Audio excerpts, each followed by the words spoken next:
कोदोलारे स्वास्थ्य मंत्री मुकेश महालिंग अंचल स्वास्थ्य व्यवस्था को नहीं आलोचना।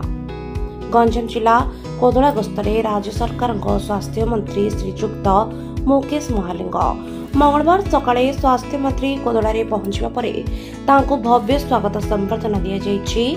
कवि सूर्यनगर विधायक प्रताप चंद्र नायक, कोदोला एनएसी अध्यक्ष सूर्यनारायण नायक, उपाध्यक्षा रंजिता सेठी समेत वरिष्ठ बीजेपी नेता चित्रसेन परिडा, अशोक तारिणी, मेडिकल कर्मचारी, एनएसी कर्मचारी, बहु बीजेपी नेता और कर्मकर्ता माने उपस्थित रही भव्य स्वागत संबर्धना जणाइछन्ति। परे कोदोला राजस्व डाक बंगला ठारे अंचल स्वास्थ्य व्यवस्था को नहीं आलोचना करिसेंति मंत्री मुकेश महालिंग।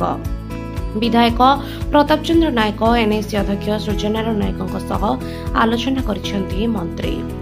कोदोला सहरांचल मेडिकल रे स्थायी डाक्तर नथिबारु रोगी सेवा बाधाप्राप्त होउछि। सेहिपरि एठारे फिजियोथेरापी जंत्रपाति थाई सुधा ऑपरेटर नथिबारु असुविधा हेउछि। कोदोला गोष्ठी स्वास्थ्य केन्द्र रे सर्जरी और शिशु रोग विशेषज्ञ डाक्टर नाहांती।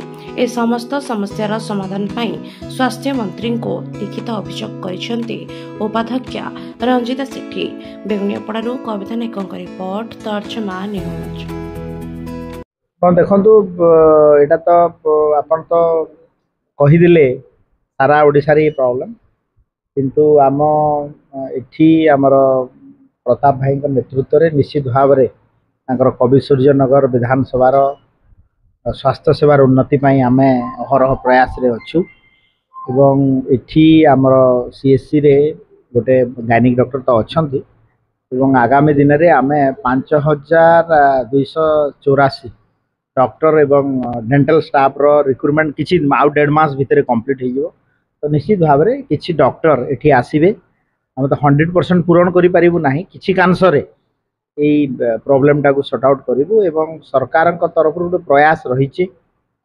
गत काली भी आपण माने 2 दिन पूर्व देखिथिबे माननीय मुख्यमंत्री सहित हम कोरापुट भी जाइथिलु। Koraput medical college 650 bed inaugurate हला। ता सहित मेडिकल सीट आउ 200 तालचेर आउ फुलवाणी 2टा मेडिकल कॉलेज रो एथरा आरंभ होछि।